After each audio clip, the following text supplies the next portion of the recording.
There's not one route into being in a research adjacent role. There's lots of different ways, aren't there? Hello there, I'm Sarah McCluskey and this is Research Adjacent. Each episode I talk to amazing research adjacent professionals about what they do and why it makes a difference. Keep listening to find out why we think the research adjacent space is where the real magic happens. Hello and welcome to the Research Adjacent podcast. I am your host Sarah McCluskey and we have reached episode 98. And this is, as we run up to episode 100, going to be another compilation episode. And this episode is going to be all about the kinds of career paths that people have taken to find themselves in these research adjacent jobs. Now, in the last episode, I was talking about what we mean by research adjacent jobs. So if that's something that is maybe a bit new to you, that might be a good one to go back and listen to. That was episode 97. But today, having established what those jobs are, I'm going to talk about how people actually found themselves doing them. And there are some incredible, weird and wonderful and sometimes sad stories of how people ended up where they are. So we're going to dig into that a little bit today. So in the last episode, we established that most research adjacent jobs didn't exist 35 years ago, didn't exist 20 years ago, some of them didn't exist 10 years ago. And these are jobs which have gradually emerged and evolved over that time. So if these are jobs that didn't exist when I was at school, perhaps when you were at school, then we might wonder how people have found themselves in them, because these are not jobs that anybody was thinking about doing when they were at school, perhaps even when they were at university. So how did we find ourselves here? Well, before I had the language for it, I used to say that I had a portfolio career. And I used to say that I had a portfolio career before it was fashionable, because it seems that now everybody has side hustles and all sorts of different things going on, because I think that is just the nature of work now. But then I discovered the Squiggly Careers podcast. And if you don't know it, then big shout out to that. It's an excellent podcast. You can go and find it wherever you're listening to this one. And that gave me some new language to describe my journey, and some language that some of my guests have chosen as well. And my guests are the same. Some of them have found themselves here by chance. Some of them have followed their passions to get them to where they are. Others have made very pragmatic choices, as you'll hear. And some of them have found themselves having to reinvent their career, having to reinvent themselves many times, perhaps following redundancy, health challenges, or other major life events. So there's all kinds of different stories. And as you heard in the introduction to this episode, that was Charlotte Stevenson speaking. Charlotte is a paleontologist turned research facilitator at the University of Leeds. There is no one route into these jobs. And the vast majority of my guests haven't followed a particularly straightforward career path, and all of them are just making it work one step at a time. So if you are listening to this podcast to discover the one guaranteed way to succeed in a research adjacent career, then I am afraid you are going to be disappointed. Each of my guests has a journey that is as individual as they are. But I think that's inspiring in its own way, because it means that wherever you are now, there is a way in and there is a way through. And if it could work for them, it can work for you as well. So as I say, in this episode, I am going to share some examples, some common themes of people who have been on the podcast and some of their interesting journeys. And I decided that I would start with what I am going to call super squigglers. And these are people who have shifted direction multiple times, sometimes really quite dramatically. And I can't claim having done any particularly dramatic career shifts myself, but some of my guests have. One of the most unusual journeys I heard was from Sam Steele. Sam Steele didn't even go to university until she was 55, even though when we spoke, she was running a research centre. I've got a feeling she's doing something different now as well. So what was she doing before 55? Well, she started out as a music journalist and then became a radio producer working at the BBC at Radio 1 and then spent 10 years as a food entrepreneur working with her husband before she came into the work that she did. Here's a little quote from Sam. I think I was just an early adopter of the portmanteau career because I always wanted to be where the cultural conversation was. Another person embracing a portmanteau career and also always wanting to be where the cultural conversation is was my guest, Esther Lisk-Carew. Now, Esther originally inspired to be a French judge. Yes, you have heard that right. She loved languages and she loved law. And so that's what she originally went off to study, but eventually realised it was not a great fit. There was a short stint working in NHS admin, and now Esther works in arts engagement, amongst other things.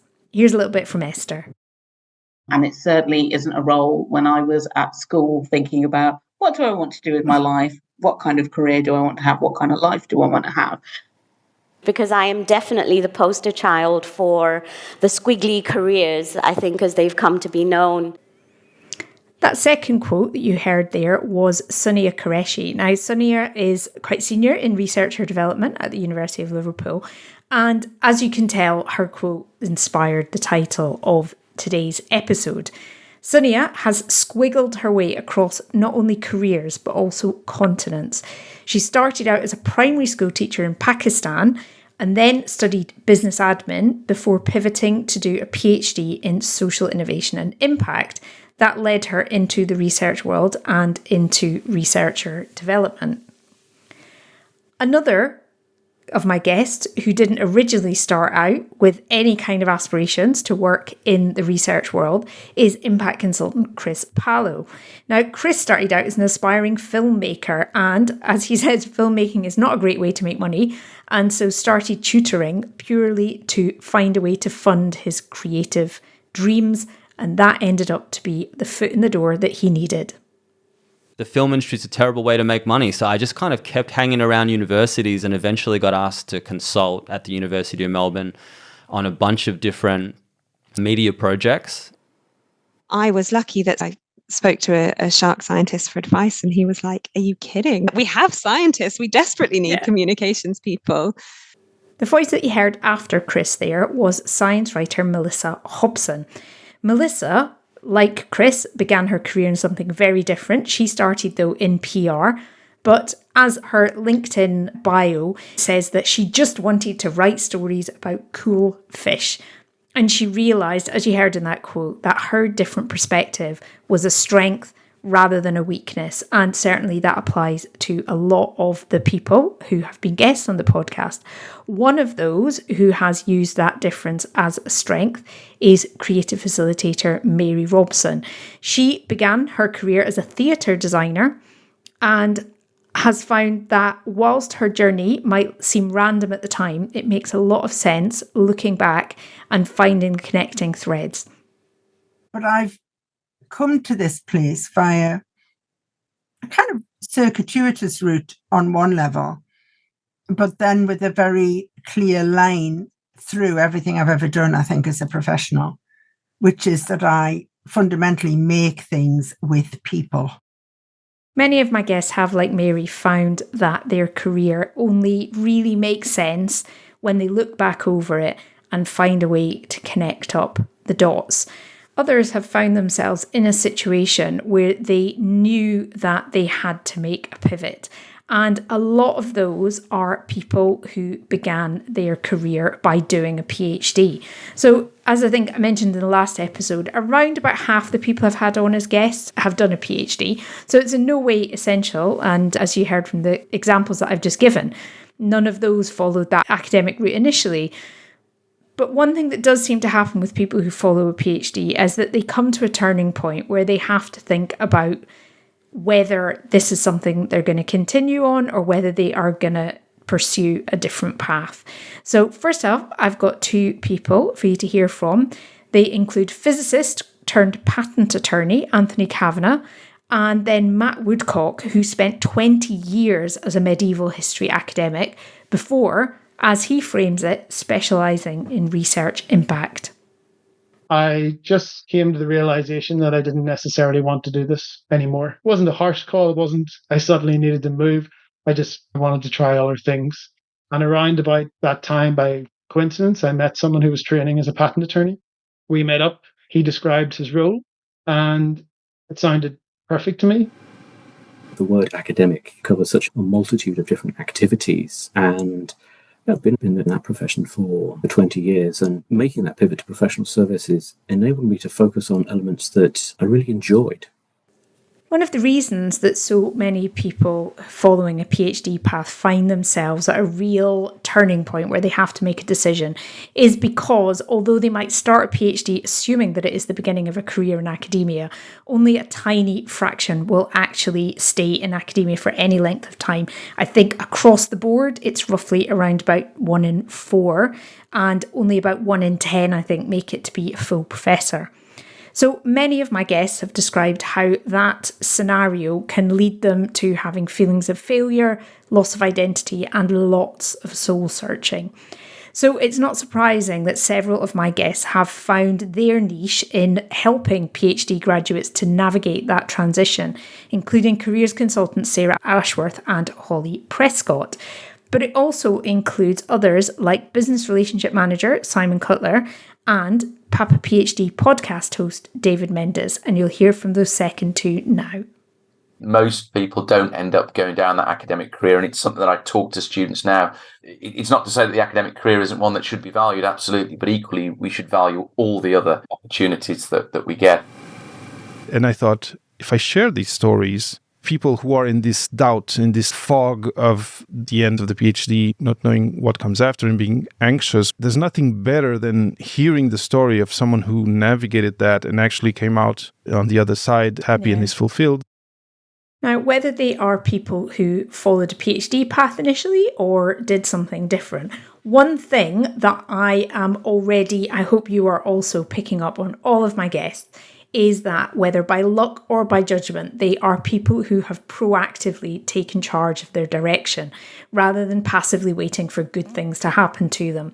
So, for example, there's Anthony who went and found out about becoming and trained as a patent attorney, David who started a podcast, others who, Chris Palo, he's also got a podcast and started his research consultancy business. There are people who went out there and looked for opportunities.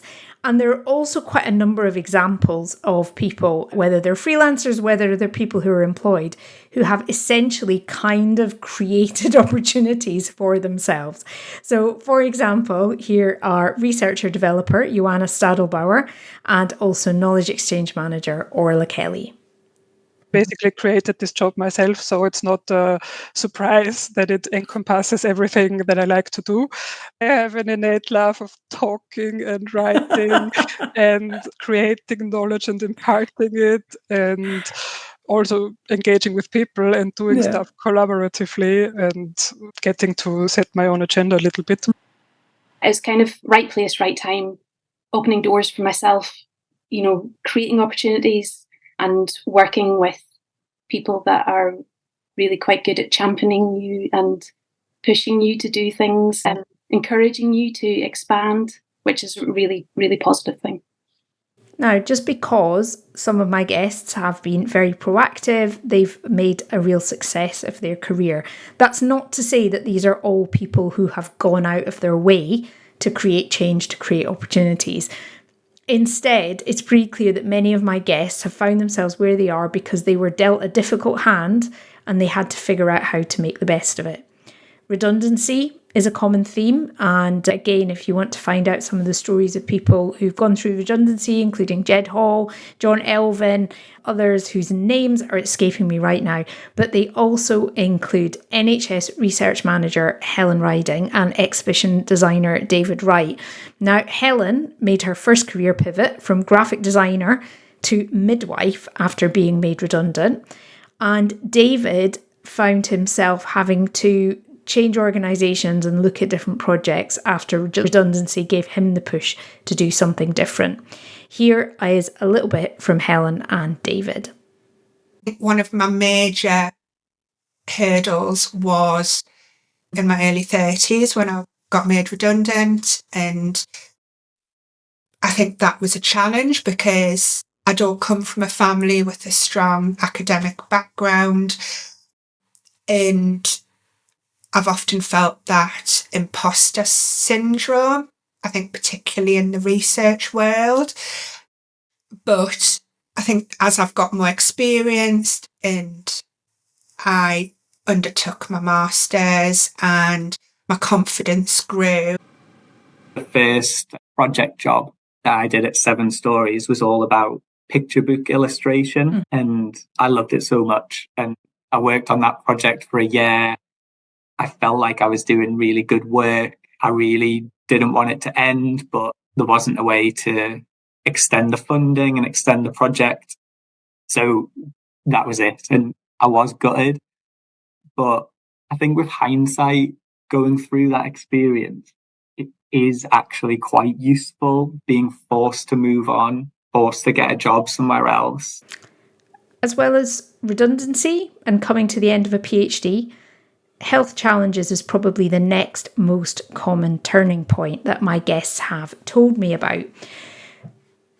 There is a number of people in the podcast archive who have either had a health issue come up that has led them to choose a different path, or that has led them to lean into something and to find new meaning in it. First up, here's visual storyteller and director of Nifty Fox Creative, Laura Evans-Hill.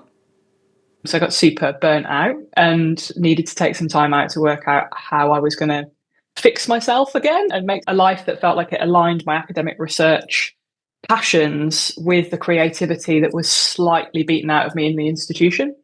So the reason that I got into it was because I had ex-colleagues get in touch and say, you know, those stupid little doodles you used to do when you were teaching, can we pay you to do them? We think there's value in them.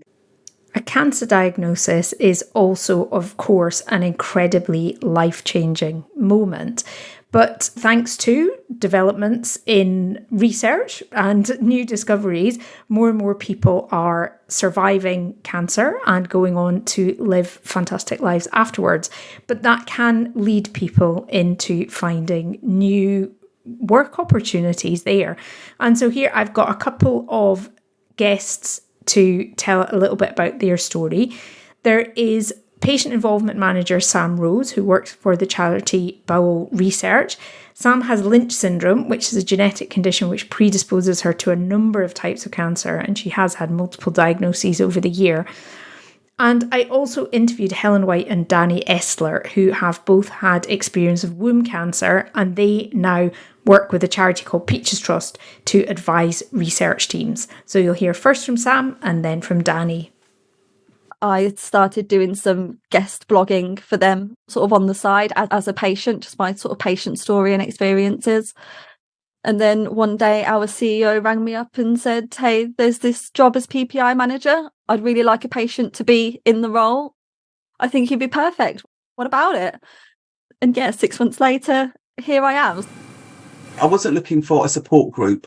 That's not my thing. I'm very resilient. I was able to support myself. What I was looking for was a way to use my experience in a really practical way. I don't believe that everything happens for a reason, but I do believe that when you do go through experiences, you can do something with it. And it doesn't justify you ever getting cancer, but it means, well, I got it. I'm still here to tell the tale. What can I do with the fact that I've lived it? So although some of my guests faced huge life-changing upheaval, whether that was, as I say, a health challenge, redundancy, the kind of identity shift that can come at the end of the PhD. Sometimes, some of my guests, it was an entirely more pragmatic choice. As we heard earlier, Chris Pallow just needed money to fund his filmmaking habit. And I also loved Kath Burton's honesty about how she ended up working for the publisher Routledge and Francis. Here's Kath. I found myself in academic publishing, really by chance. My partner was moving from one university to another, and really the trains weren't as good from where we were when we were living in Bristol to get to Southampton. And there was a job advertised, and it made sense to go for that, given where we were thinking of going to live, to try and get my partner onto a train to Southampton. So that's how I got to work for Routledge and Francis. It's all down to it wasn't British Rail then, but the rail system in the UK. So, although there are some common themes, it's pretty clear that everyone has taken incredibly varied paths to end up where they are today. So, if everybody does have such varied paths, is there anything that we can all take away from these conversations? Well, here are some of the things that I personally have taken away from nearly 100 conversations with different research adjacent professionals. The first one is that a lot of my guests really either understood what they were really good at, skills that they had, and that were, marketable, saleable in a research environment, or they followed something that they enjoyed. So it was either, as I say, pragmatic strengths approach or just following a passion, following enjoyment. And I think that is always a good sign to lead you in the right direction. Another thing that I have found from the interviews, I have done my best to cover a huge variety of different workplaces. And I think there is an assumption sometimes that this podcast is only about people who work in universities or only about people who have PhDs, which is absolutely not the case. And research adjacent professionals work in lots of different places, including many of the guests that I have had on. Research adjacent professionals work in charities, they work in private companies, they work for the civil service, the NHS, professional organisations, training organisations, learned societies, all kinds of different places. So if this is something either you are looking at getting into this world or you are looking at your next step, then I would encourage you to cast your net wide. Another thing is that there is no standardization with job titles. So if you are looking for a job, then sometimes the best indication of, for example, the level of seniority is the salary. And then also looking more at the detail of the job description will help you to understand what people actually do, because sometimes the job title isn't really much of an indicator. Also, encourage you to follow your instincts and just the things that feel like they might be the right path for you. And remember, all you can ever do is take the next right step for you, and that is something that will be different for everybody. Because you can build a long and successful career in the research adjacent world. Many of my guests have done exactly that, but it will be down to you. As things stand, no one is going to hand you a promotion and nobody is going to tell you what to do next, because honestly, nobody knows. Nobody knows how AI is going to change things. Nobody knows how changes in funding priorities, things like research culture initiatives, they are all going to change this work. And as I've said before, impact jobs, for example, didn't really exist 15 years ago. There might have been something a bit like it, but it was called something different. Nobody knows what the future holds. And here's something that blew my mind when it first happened. My dad said to me, so I had a job in a university on a 5-year grant-funded research project. And he said that was the most secure job that I would ever have. And at the time, I didn't really understand what he meant. So I was like, what do you mean? I've only got 5 years. Like, it could be a permanent contract. That would be much more secure, surely. But the thing is, if you're on a permanent contract, this is the point he was trying to make. If you're on a permanent contract, you can be made redundant anytime. And I have seen it happen to colleagues. Fortunately, I've never been made redundant myself, but I have chosen to walk away from permanent contracts because the job wasn't a good fit for me. But with that 5-year grant-funded project, it meant that the money was definitely there to pay my salary for 4 years. So even though it took me a while to get my head around it, he was right. Short-term contracts, some of them are toxic, 6 months, part-time, some of these things can be very problematic. But in and of themselves, short-term contracts are not the end of the world, because all of us will change jobs. And like many of my guests, many of my guests have done lots of different things. I've done lots of different things over the years, and I don't regret any of them. The squiggle has made me who I am, and it makes you who you are. And it makes us resilient and resourceful. We are multi-talented and we are hardworking. And with those kind of skills, you can thrive in any workplace and no matter what the world throws at you. So with that, if you want to dig into any of the career journeys that you have heard about today, you will find all of these episodes in the podcast archive. You will find it wherever you are listening to this episode. With so many to choose from, I hope that you find somebody whose story resonates with you. So, whilst you are mulling over your squiggly career, do tune in next time for episode 99. Episode 99 is going to be a deep dive into the magic wand question. So we are going to find out, if you put research adjacents in charge of the world, what would they do with that power? Tune in next time to find out. I'm going to be on holiday, so there's going to be a little bit of a longer gap than usual, but that one will be coming out in early September. For now, thanks for listening, and I'll see you next time. Thanks for listening to Research Adjacent. If you're listening in a podcast app, please check you're subscribed and then use the links in the episode description to find full show notes and to follow the podcast on LinkedIn. You can also find all the links and other episodes at www.researchadjacent.com. Research Adjacent is presented and produced by Sarah McCluskey, and the theme music is by Lemon Music Studios on Pixabay. And you, yes you, get a big gold star for listening right to the end. See you next time.